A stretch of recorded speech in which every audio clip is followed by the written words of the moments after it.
क्रांतिधर्मी साहित्य पुस्तक समीक्षा। पुस्तक का नाम 21वीं सदी बनाम उज्ज्वल भविष्य भाग 2। इसमें भी प्रारंभ में गुरुदेव ने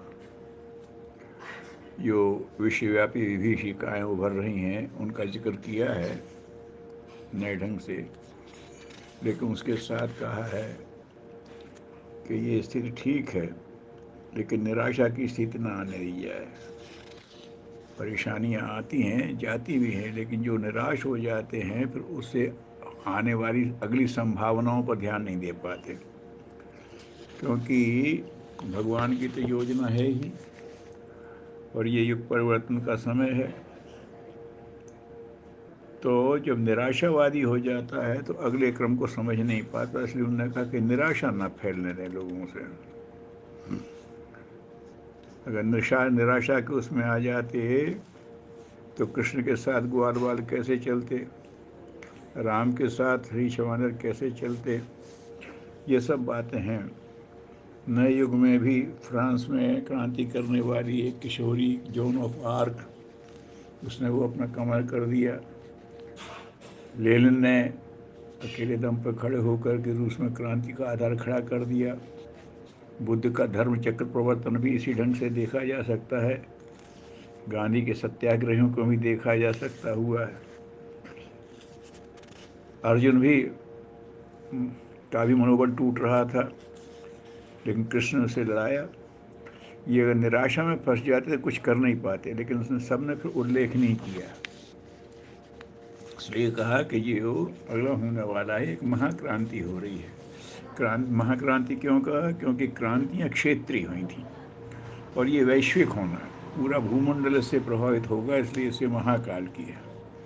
पहले भी होते नहीं हैं, पुराने काल में समुद्र मंथन हुआ, वृत्तासुर वध हुआ, गंगा अवतरण हुआ, हिरण्याक्ष के बंधन से पृथ्वी की मुक्त ही परशुराम जी द्वारा कुपथगामियों से सत्ता छीनी। ये सब ऐसे थे जो एकदम इतिहास को मोड़ देते हैं।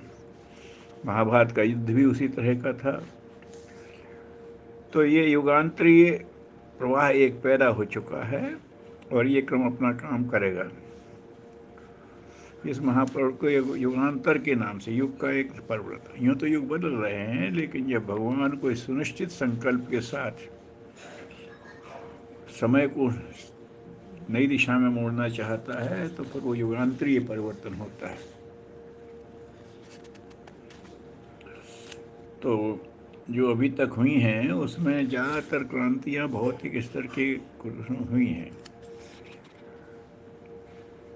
पहले तमाम लोगों में था नर नारी का अंतर हट गया, जाति वंश के समान की बात, अगर ये सब हो जाएगी, परिवर्तन इसको लेकर के महाकाल इसमें पूर्ण है।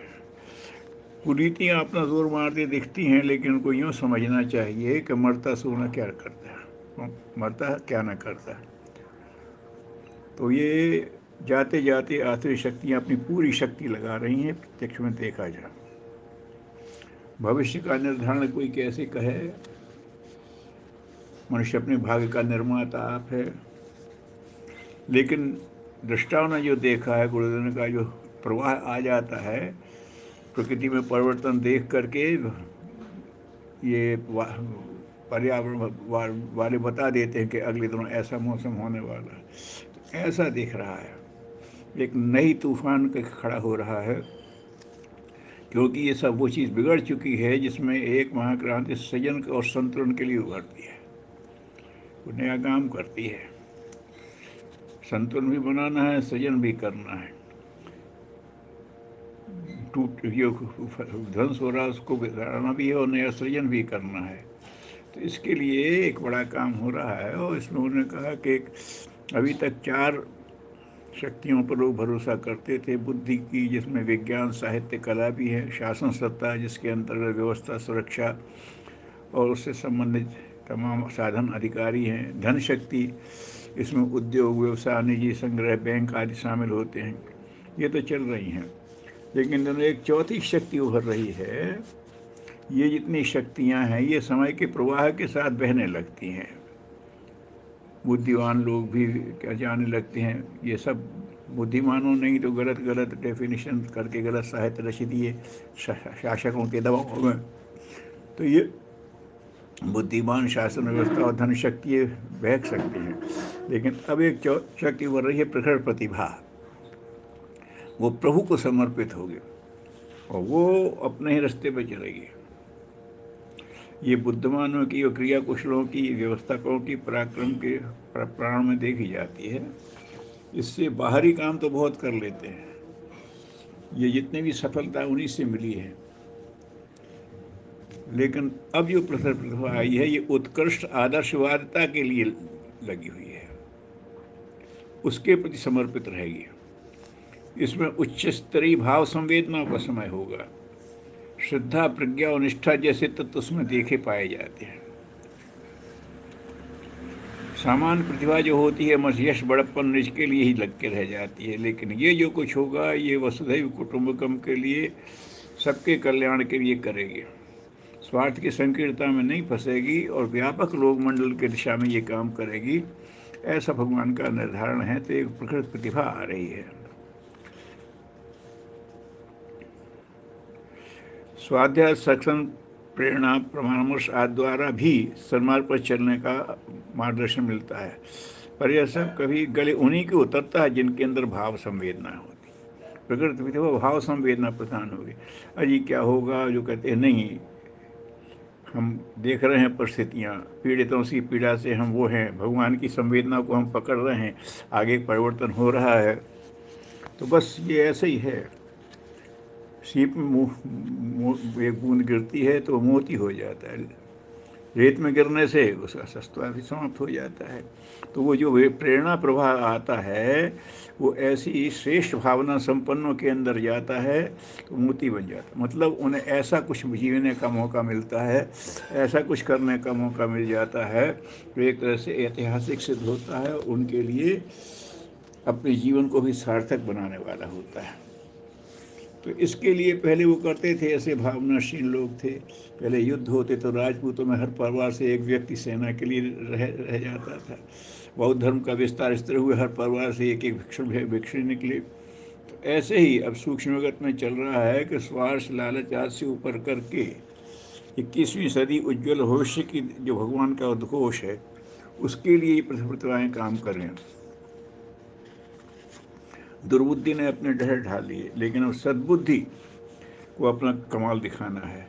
रात्रि के बाद दिनमान उदय होने, सूर्य उगने वाला है। ये जो हो रहा है अनित समझे नहीं, रात तो उतनी ही गहरी लगती है, लेकिन जब सूर्योदय होता तो पड़ता है। तो अपनी दृष्टि से देख कर के ये बता रहे हैं कि 21वीं सदी अब निकट है, अब वो आने वाला है समय ये परिवर्तन का। श्रेय मनुष्यों का बाहुल्य ही सत्य, श्रेष्ठ मनुष्य जहाँ इकट्ठे हो जाएंगे वही सत्य हो जाता है, उसी को स्वर्ग कहते हैं। तो भगवान की यही प्रेरणा है कि लोग अपने जीवन में श्रेष्ठता को उभारें। और इसके लिए क्या होगा, एक युग धर्म होगा जो 4 चरण बताए हैं: समझदारी, ईमानदारी, जिम्मेदारी और बहादुरी। सबसे प्रधान है समझदारी। जिसकी जैसी समझ होती उसी दिशा में वो ईमानदार हो जाता है, वही जिम्मेदार बन जाता है।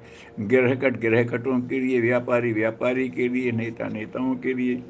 इसीलिए जो होती है तो पहले ऐसी वो उत्कृष्ट जो प्रतिभा कही है, प्रखर प्रतिभा, उसमें समझदारी ऐसी होगी, भगवान की योजना को समझेगी।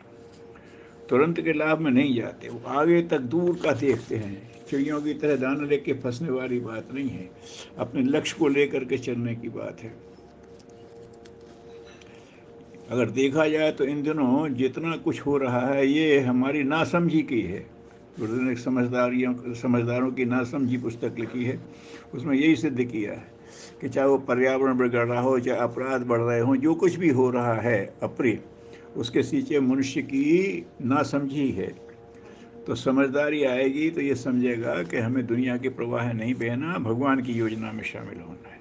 और ये बात समझ में आ जाएगी, ये बात समझ में आ जाएगी तो फिर आदमी ईमानदारी से उसमें लग पड़ता है, वो समझदारी के साथ। अगर देखा जाए तो अपने जो विश्वास हैं वो धर्म का निर्धारण करते हैं, लेकिन धर्म को मूर्तिमान रूप देती है ईमानदारी। हम कितनी ईमानदारी से उस दिशा में लग पड़े, जो बात समझ में आ गई। ठीक है, लोग गलत भी जाते हैं, सही भी जाते हैं, लेकिन जिस काम को कर रहे थे अगर रत्नाकर वो जानते तो ईमानदारी से उधर लग गए, और राम की बात समझ में आ गई तो उधर लग गए, उनका व्यक्तित्व बन गया। और जो ईमानदारी बरतता है उसे फिर जिम्मेदारी उठानी पड़ती है, क्योंकि अपना ही थोड़ी है, यही थोड़ी करना पड़ेंगे हम क्या अपने पढ़ते रहे हैं। तो ये अपने आगे बढ़ के ना परिवार का स्वावलंबन, ये सब जिम्मेदारियां लेके बढ़, समाज कैसे आगे बढ़ेगा, वसुधैव कुटुंब तक जाने के लिए क्या करना पड़ेगा, शिष्टा का क्या है, तो फिर ये लेकर के जिम्मेदारी। और जब जिम्मेदारी आदमी उठाता है तो फिर उसे बहादुरी करनी पड़ती है, क्योंकि व्यवधान तो आएंगे। अब व्यवधान आगे पीछे हट गए तो भी काम नहीं चलेगा, तो इसके लिए मनुष्य के अंदर एक फिर बहादुरी का होना चाहिए। तो ये चार जो अभी हैं योग धर्म के रूप में, मनुष्य को भगवान की दिशा समझने की समझदारी, उस पर अपने व्यक्तित्व को गढ़ने की ईमानदारी, फिर समाज के अंदर उसको फैलाने की जिम्मेदारी, और बाधाओं से जूझ के आगे निकलने की बहादुरी। और इसको कैसे प्राप्त करें, तो उन्होंने कहा ये अगले युग का ये अधिष्ठाता सूर्य है, सूर्य साधना की तरफ जाना पड़ेगा। प्रत्यक्ष में तो देखते हैं कि धरती का अधिष्ठाता सूर्य है, लेकिन इन दिनों जो प्रेरणा प्रवाह उठ रहा है वो भी सूर्य से हो रहा है। ये तो लोगों ने देख लिया कि सूक्ष्म आते हैं उससे धरती का सारा काम चलता है। तो सृष्टि के आज से लेकर धरती के वातावरण में जो मौसमों के विचित्र परिवर्तन होते हैं वो सब सूर्य की ही वजह से होते हैं। लेकिन अब दूसरा उसका आध्यात्मिक स्वरूप है, जो अंतःकरण में प्रेरणा, प्रकाश, साहस, उत्साह, पराक्रम भर सकता है। उस आध्यात्मिक भाषा में उसी को सविता कहते हैं। उसका जो आत्म तत्व है वो सविता है। प्रत्यक्ष जो वैसा लौकिक स्वरूप है वो उसका सूर्य है। तो सविता की तरफ से एक प्रवाह आने वाले हैं, उसमें से नवयुग का है। तो सूर्य जैसे सबको जहाँ उदय हुआ तो ऊपर नीचे सब तरफ हो जाता है, ऐसे ही अब ये भी सब जाएगा। लेकिन उसमें एक बात खास ये भी है कि जब सूर्योदय होता है तो पहले प्रकाश ऊंची चोटियों पर पड़ता है, फिर धीरे धीरे नवचर हुआ आता है। तो ऐसा ही अभी होना पड़ा है। जो प्रकट प्रतिभाएं हैं, जिनकी चिंतन ऊंचा है, जिसकी भावनाएं ऊंची हैं, उसको वो पहले छुएगा। तो ये सब उनने बात है, विभीषणों से डरने की जरूरत नहीं है। सूर्य का मंत्र गायत्री मंत्र है, इसीलिए उसको वो लिया है, इसकी साधना करें। और 83 में एक हुआ था, प्रसिद्ध पत्रिका थी नवनीत, उसमें प्रकाशित हुआ था।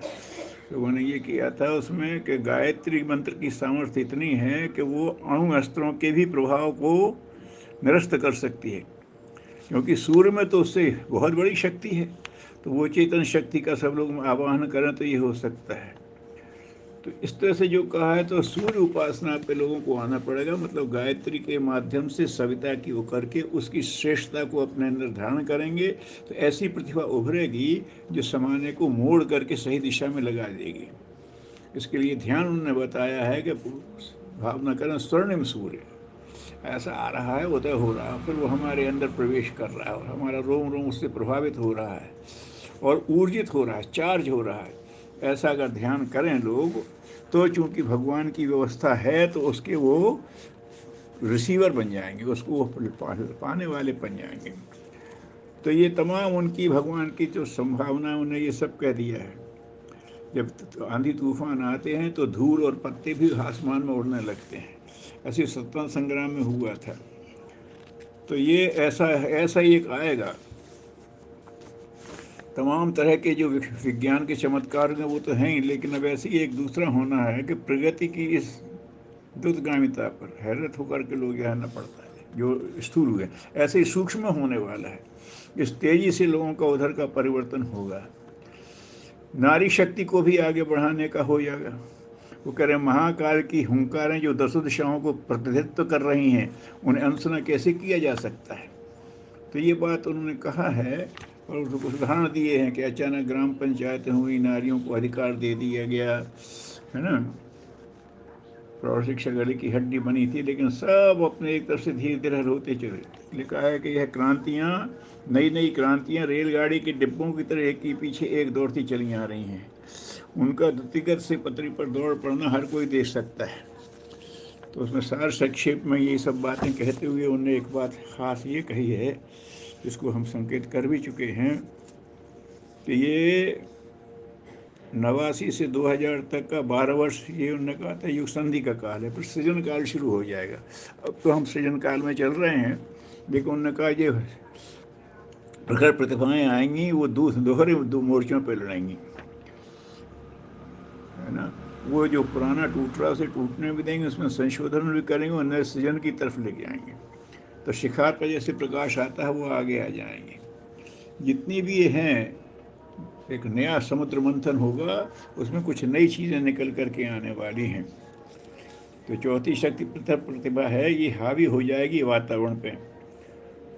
तमाम लोगों में जहाँ आपस में मनोमान्य था वो सब होने लगे हैं, सब लोग एक साथ आके बैठने लगे हैं, चाहे जितना ऊपर से करें। तो समझदारी बढ़ने के साथ संख्या वृद्धि का भी वो अपने आप हो जाएगा, नर नारी के बीच की भी बात हो जाएगी। तो ये सबसे बड़ी बात है, मनुष्य का चिंतन चरित्र व्यवहार बदलेगा। साहित्य संगीत कला के अधिष्ठाता भावना इस ओर भी प्रयास करेंगे।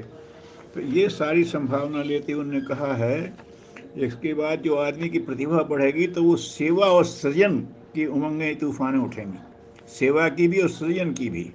ऐसे देवमानों का बाहुल्य होगा जो एक जीवंत सृजन संस्था के रूप में सोचने करने में कटिबद्ध दिखेंगे। अपने युग निर्माण परिवार में ऐसा दिखाई भी दे रहा है सब जगह। एक एक व्यक्ति ने अपने यहाँ से ताना बाना बुन रही है, वो बराबर लगा है, कहीं देखना नहीं है, उसे लगता हम और हमारा भगवान इसकी योजना है। तो संभावना के इस नवयुग की संभावना कोई कपोल कल्पित नहीं है, ये निश्चित रूप से होने वाली हैं। इस असंभव को संभव कर दिखाने वाली अग्रगामी प्रखर प्रतिभाएं जिस किस प्रकार किस सीमा तक परिचय देते हैं, इसको नवयुग की अद्भुत उपलब्धि के रूप में देखा जाए, समझा जाएगा, आंका जाएगा, ऐसा गुरुदेव ने कहा है। और ये सिद्ध किया है कि 21 सदी उज्जवल भविष्य लेकर के ही आ रहा है। सबके लिए मंगल कामना। ओम शांति।